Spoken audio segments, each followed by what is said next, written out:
¿Qué tal chicos? ¿Cómo están? Bienvenidos a esta otra clase virtual de geometría. El día de hoy vamos a desarrollar lo que es el tema de proporcionalidad y semejanza de triángulos.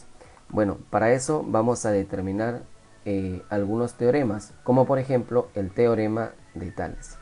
¿Cuándo vamos a utilizar el teorema de Tales? Obviamente cuando haya de tres rectas paralelas a más y dos líneas secantes a más. Muy bien. La relación se determina de esta forma: A es a B como C es a D. ¿Ya? De esa manera aplicamos lo que es el teorema de Tales. Hay consecuencias de este teorema, ¿no? El cual vamos a llamarle los corolarios. Como por ejemplo tenemos acá cuando tú tienes un triangulito y una línea paralela a una base, también aplicamos tales, el cual sería X es a Y como Z es a W. Muy bien, ahí está, de esa manera. Y vamos por acá a tener en cuenta que cuando yo tengo dos líneas que son paralelas, ya, y dos líneas en este caso secantes, la relación también sería de esta forma, ¿no? Sería A sobre B es AC sobre B. Muy bien. Vamos ahora sí al teorema de la bisectriz también, ¿no? Para el teorema de la bisectriz, bueno, encontramos dos. Uno que es la bisectriz interior y otra la exterior.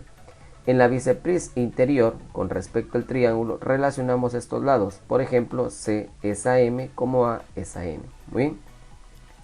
Y en el caso de la bisectriz exterior, pues relacionamos de la siguiente manera. Veamos. En este caso sería, para el triángulo sombreado, este sería su bisectriz exterior. Sería C es a M como A es a M. ¿Ok?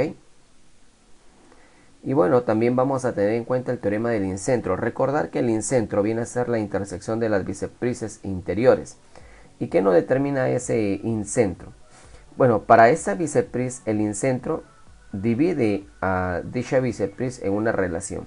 En este caso tenemos BI es a y D como, vas a sumar los que están ahí arriba, AC, lo divides entre la base. Yes. Ese viene a ser el teorema del incentro. Muy bien. Siguiente. Vamos al teorema de Menelau, el que te mueve de lado a lado. Vamos acá. A ver, ¿qué nos indica? Vas a aplicar el teorema de Menelau cuando tengas un triangulito y una línea una línea secante al triángulo, ¿no? Secante a dos lados y secante a la prolongación. Entonces vamos a tomar de forma alternada los puntos, los segmentos M, N y Q de medida, ¿no? Los segmentos de medidas M, N, Q los vas a multiplicar y luego lo multiplicas con X, Y y Z. Y ya está. Vamos ahora sí al teorema de Ceva. Para esto vamos a tener un triángulo en donde vamos a trazar las sevianas, ¿ok? Trazamos las sevianas que concurren en un puntito. Estas sevianas dividen a los lados en dos partes. Por ejemplo, acá tenemos MX, NY y ZQ. El teorema me indica que voy a multiplicar los segmentos, ¿no?, alternos. En este caso de medidas, MNQ debe ser igual a XY y Z. Muy bien. Vamos ahora sí a la semejanza de los triángulos. Cuando decimos que dos triángulos son semejantes es porque van a tener la misma forma, pero diferente, en este caso, tamaño. ¿Ya? Muy bien. Por ejemplo, nosotros tenemos ahí en la primera parte dos circunferencias. Una de radio 4 y otra de radio 3. Ambos tienen la misma forma, pero el tamaño es distinto. Por lo tanto, yo voy a decir que esas figuras van a ser ¿qué? Semejantes, ¿no? Acá yo tengo un triángulo rectángulo de medida L. Y acá tengo, bueno, equilátero, y acá tengo otro triángulo equilátero de medida 2L. Entonces también van a ser semejantes ya que tienen la misma fórmula, obviamente los mismos ángulos. Pero los lados son proporcionales. En este caso la relación va a ser de 1 a 2. La semejanza de los triángulos. Muy bien, vamos por acá. Vamos a decir que para que dos triángulos sean semejantes, ¿no? Simplemente vamos a tener en cuenta que sus tres angulitos deben ser congruentes. Y sus lados deben ser, sus lados homólogos proporcionales, ¿ya? Ahora, tú te preguntarás qué son lados homólogos. Bueno, son aquellos lados que se oponen frente a un mismo ángulo en el triángulo. Y eso lo vamos a ver en el siguiente caso. A ver, primer caso. Tenemos, dos triángulos van a ser semejantes si tienen solamente dos ángulos que de igual medida. Nada más.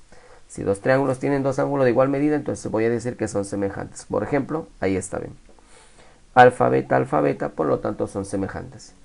Segundo caso, dos triángulos van a ser semejantes si sus lados respectivamente proporcionales el ángulo comprendido entre dichos lados son congruentes. O sea, vamos acá, vamos a tener en cuenta aquí dos triángulos de lados AB y acá sus lados son proporcionales, pero ambos generan un mismo angulito, entonces yo voy a decir que son semejantes. El tercer caso es que para que dos triángulos sean semejantes, sus tres lados deben ser respectivamente proporcionales, como por ejemplo acá tenemos un triángulo de lados ABC y acá tengo un triángulo de lados AK, BK, CK, o sea, proporcionales, ¿ya? De esa forma determinaremos que los triángulos van a ser semejantes. Muy bien, vamos a tener en cuenta también algunas observaciones, como por ejemplo cuando en los triángulos semejantes no solamente vas a relacionar sus lados homólogos, sino también sus elementos, como por ejemplo alturas, bisectrices, medianas, sin radios, circunradios, de esa forma. Y obviamente las medidas van a ser proporcionales. Por ejemplo, si estás observando esta parte, ya, entonces yo por ejemplo puedo relacionar este lado, el lado BC que mide A, con el lado EF que mide D, y lo puedo relacionar por ejemplo con las alturas, ¿no? Altura pequeña y la altura grande, ahí está.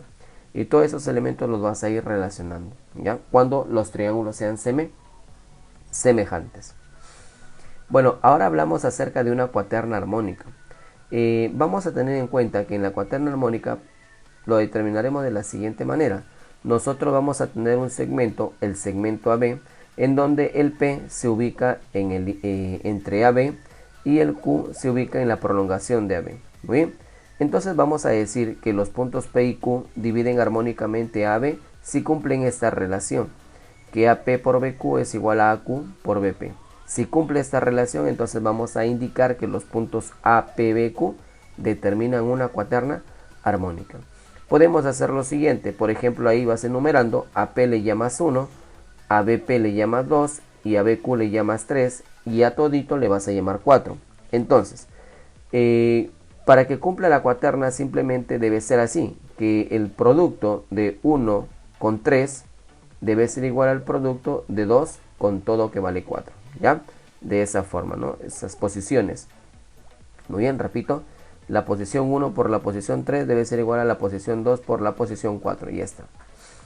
Y eso determina una cuaterna armónica. Hablamos acerca de un haz armónico. Nos dicen que OA, OB, OC y OD constituyen un haz armónico si para toda recta secante se determina en ella una cuaterna armónica. ¿Ya?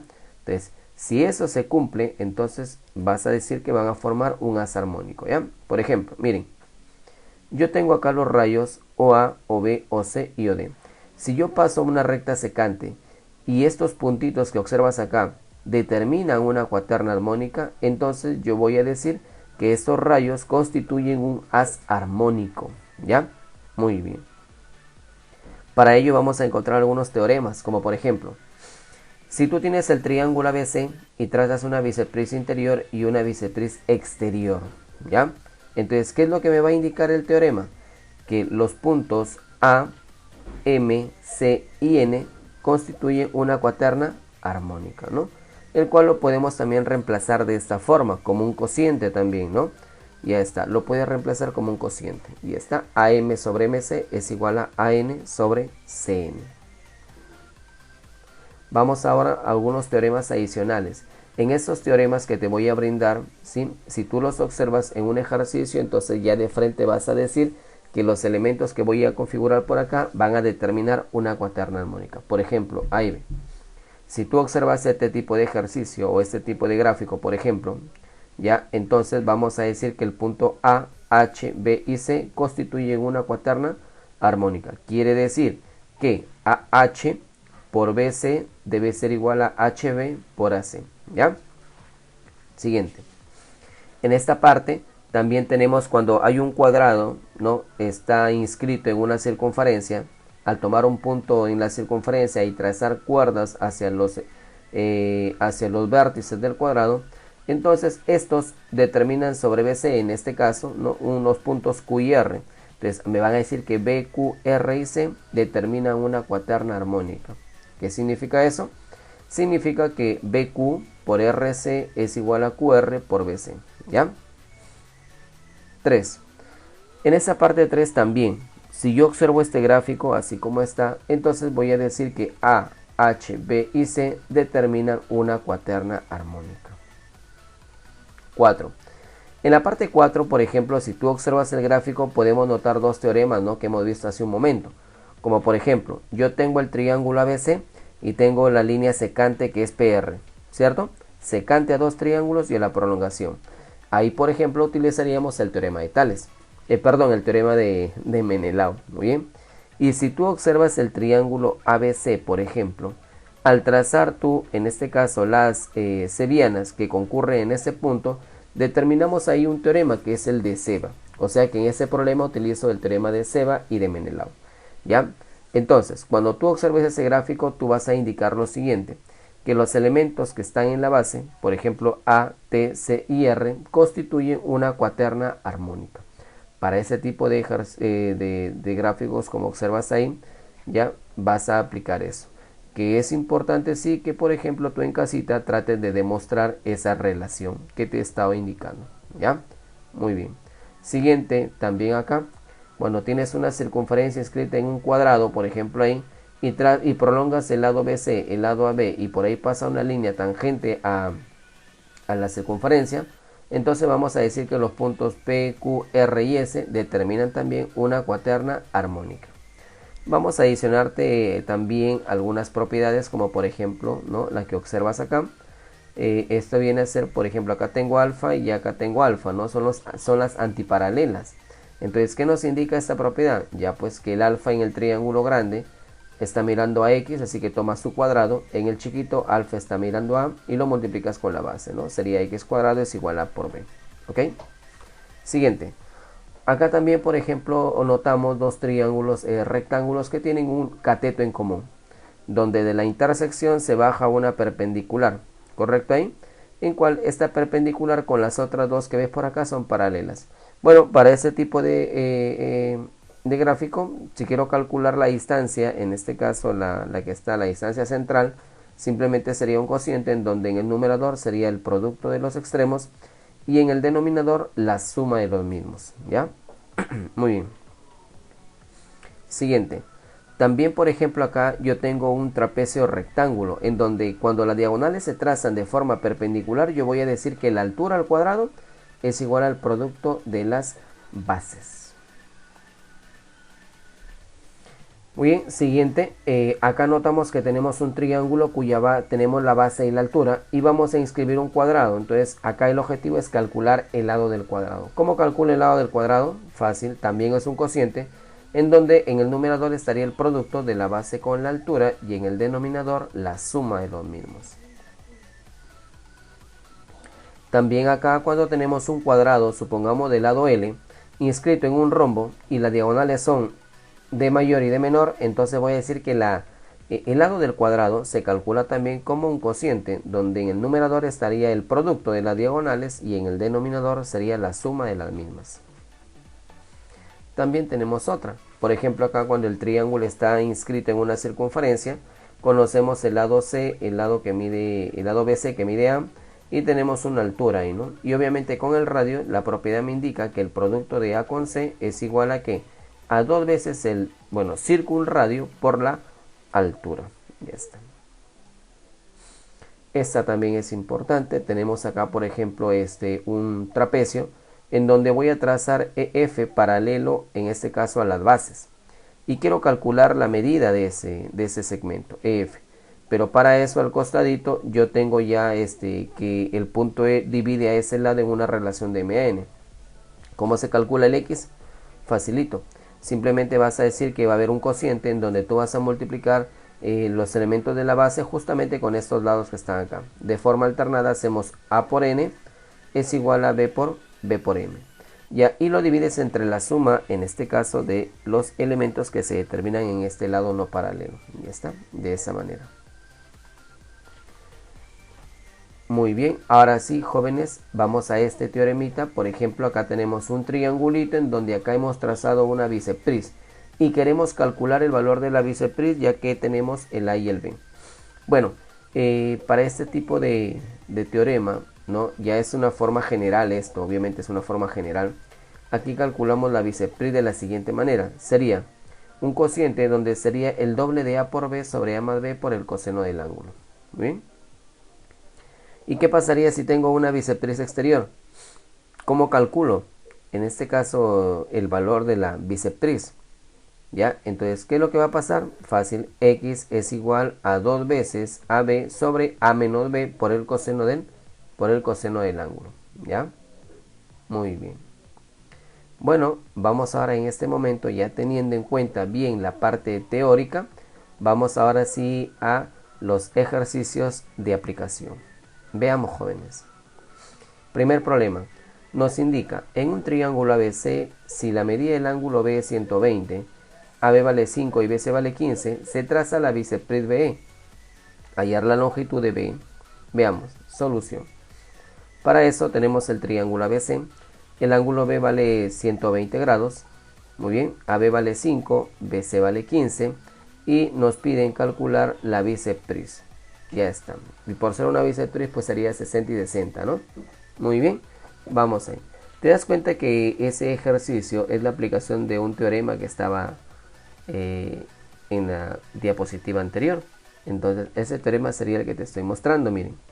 Entonces si ya conoces esto, simplemente aplicas. Vas a decir x es igual a 2 por 5 por 15 sobre 5 más 15. ¿Por qué? Por el coseno del ángulo. O sea, en este caso es 60.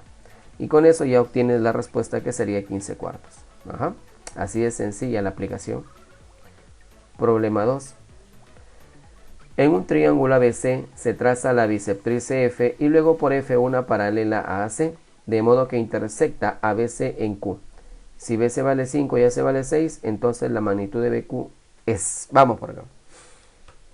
Graficamos ahí el triángulo ABC, trazamos la biceptriz CF, ya está, corta obviamente...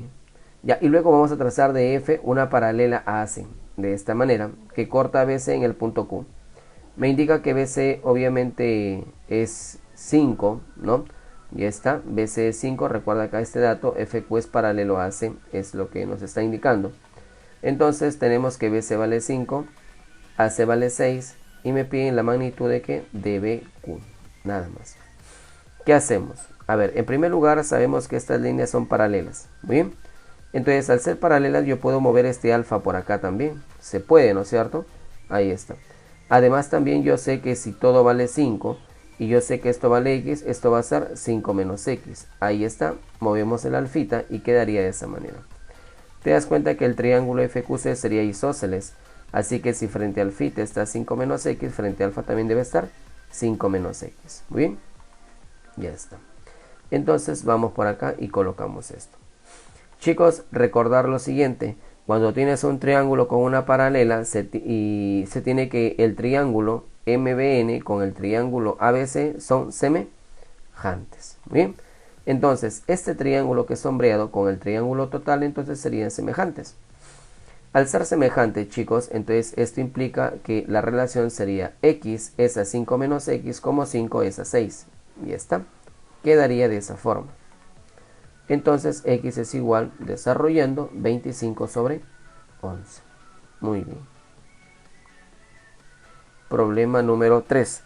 En el problema número 3 nos dice que sea una circunferencia de centro I inscrita en un triángulo ABC, donde AB vale 13, BC vale 14, AC vale 15, P pertenece a BC y es punto de tangencia de Q. Ya. Q pertenece a BC, tal que AQ es biceptriz del ángulo A. Calcular PQ. A ver, ¿cómo sería esto? Para ello vamos a graficar, ahí está la circunferencia escrita en el triángulo ABC. AB obviamente sería 13, BC vale 14, AC vale 15, P pertenece a BC y es punto de tangencia, ahí está. Y nos dice que Q pertenece a BC, el Q está en BC. Y además cuando yo trace de A hasta Q es una biceptriz del ángulo A. Pero ojo, el trazo no va a ser cualquiera. Recuerda que este viene a ser que esto viene a ser el incentro. Y el incentro viene a ser la intersección de las biceptrices. Quiere decir que la biceptriz AQ va a pasar por ¿dónde? Por el punto I. Entonces sería de esta forma. Ya está. Muy bien, es claro que en el triángulo yo puedo aplicarte el teorema de la biceptriz interior. 13 es ABQ, como 15 es AQC. El problema es que no sé cuánto vale BP y QC por el momento. Recuerda que me piden hallar PQ. Para eso voy acá a un apartado y voy a hacer lo siguiente. Por ejemplo, yo a BP le voy a llamar A y esto es A. ¿Esto quién sería? 13 menos A. ¿Esto quién sería? 13 menos A. Porque son tangentes. ¿Cuánto le falta para 15? 2 más A. Y si este es 2 más A, ¿esto quién es?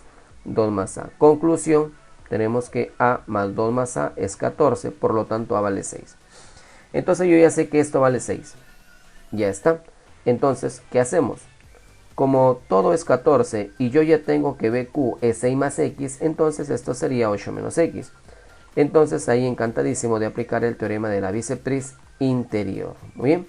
Lo cual sería 13 es a 6 más X como 15 es a 8 menos X. Bien, ahí está. Operando esto, me quedaría que X es igual a 1 medio. Muy bien, jóvenes. Eso ha sido todo por hoy. Hemos ya desarrollado lo que es la parte teórica con respecto al tema de proporcionalidad y semejanza y algunos ejercicios adicionales. Ya nos estaremos viendo en otra próxima clase virtual para realizar más sobre este tema. Se me cuidan.